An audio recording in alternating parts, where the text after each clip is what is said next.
right, welcome back. COVID, COVID, COVID, COVID, COVID, COVID, COVID. Everywhere you turn, it's COVID, COVID, COVID. It's getting horrible. It's the second wave. Everywhere you look, COVID's coming to get you. The boogeyman is down the block. I'm coming to you live from Mac's Pub in Staten Island. And by the way, the COVID is not 1 block away from here because in New York State, Andrew Cuomo started coming up with this arbitrary color code and this map of things that says if your bar's here, you got to be closed. But if your bar's a block away, there's no COVID there. So, and all bars and restaurants after 10 p.m., you got to get out of there because then the COVID boogie monster comes out at night. Strange things.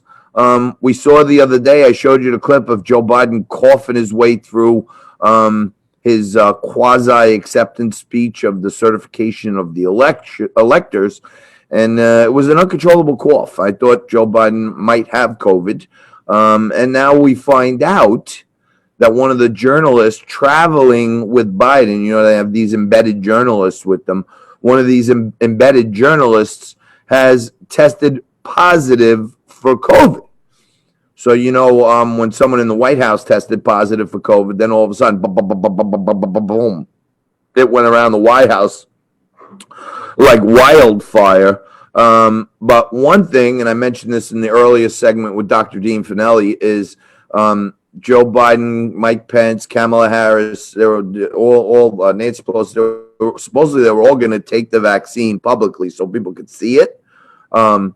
So the one good thing is if Joe Biden does have the COVID, maybe the vaccine will help him get through it. But Donald Trump powered right through it like nobody's business. Down the line, I guess, they'll come up with a name for this group of people who handled the COVID task force for Donald Trump, and Mike Pence was running the task force, but Donald Trump put the team together. He came up with Operation Warp Speed to cut through all the bureaucracy in the FDA and stuff, and he came to market with it. But many are saying that the 4 horsemen, shall we say, or the Mount Rushmore of the COVID response here, the horsemen of the COVID apocalypse are Deborah Birx, Bill Gates, Anthony Fauci, and Tedros Adhanom, who is the head of the World Health Organization. If you ever go to the World Health Organization, you'll see some scary stuff. You look at who all their donors are, and it's all the people that are part of this global movement, this one world movement, this no borders movement.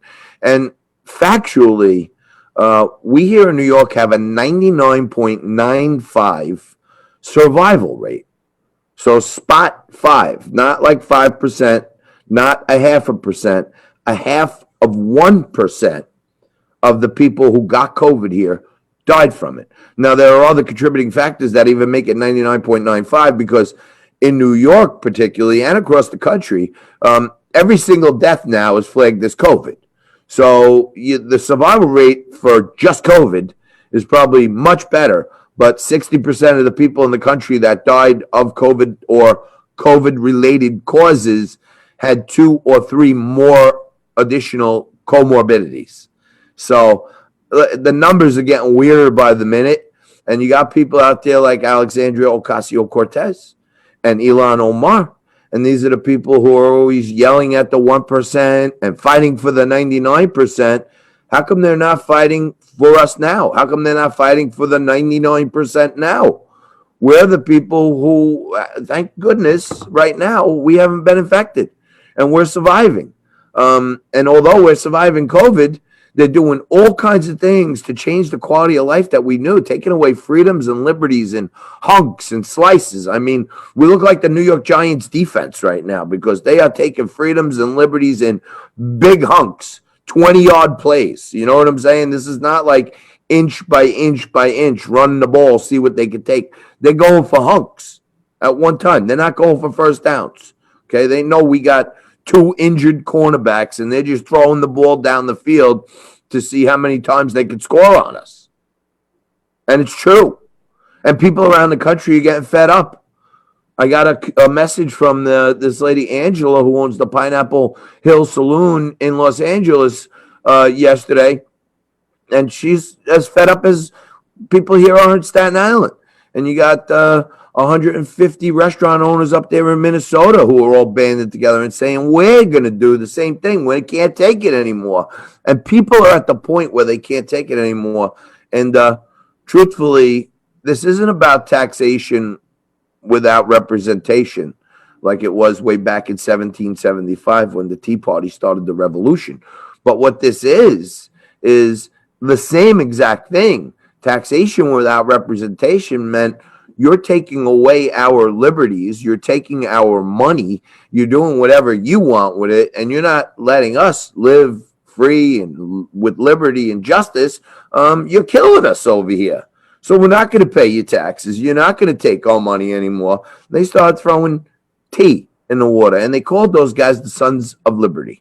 And in the next segment, I'm going to add a little more mystique to my reasoning why the governors and mayors in the blue cities who are committed to Marxism and socialism, why they are taking such aim at bars and restaurants. You know why they're taking such aim at them?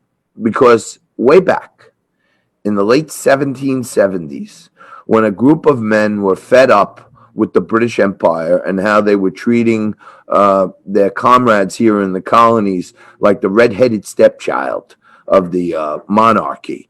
And truthfully, you know what these guys had to do? They had to meet in bars. They had to meet in restaurants. They had to meet in churches. They had to have covert meetings so that other people, the British Empire and the British Army, didn't know that they were plotting a revolution. And at the end of the day, the places where they needed to meet, where they could be around other people, were bars, restaurants, and churches. So if you start thinking about it, why are they closing down bars, restaurants, and churches right now? I'm going to get into some real good U.S. history right after this on all the reasons why the Tea Party started a revolution that changed the course of history. And truthfully, I think it may be once again where the little men can't take it anymore. They're so frustrated. They're out of options. And what are they going to do? At some point, when the thumb of the king comes down on the peasants so hard, they feel the oppression. They feel the tyranny. The silent majority speaks up, and the little man fights back, and other little men like them have their back. And that's how countries are begun. We may have to start a new one here. I'm going to give you some great American history details on all the bars and restaurants that were really a big part of the U.S. Revolution. We may be facing that same thing again. We'll take a quick break. Back after this, talk about the war on cash and why bars, restaurants, and churches are the apple of the blue governors and blue mayors' eye. They want to shut them down for as long as they can. Quick break. More Liquid Lunch for you right after this.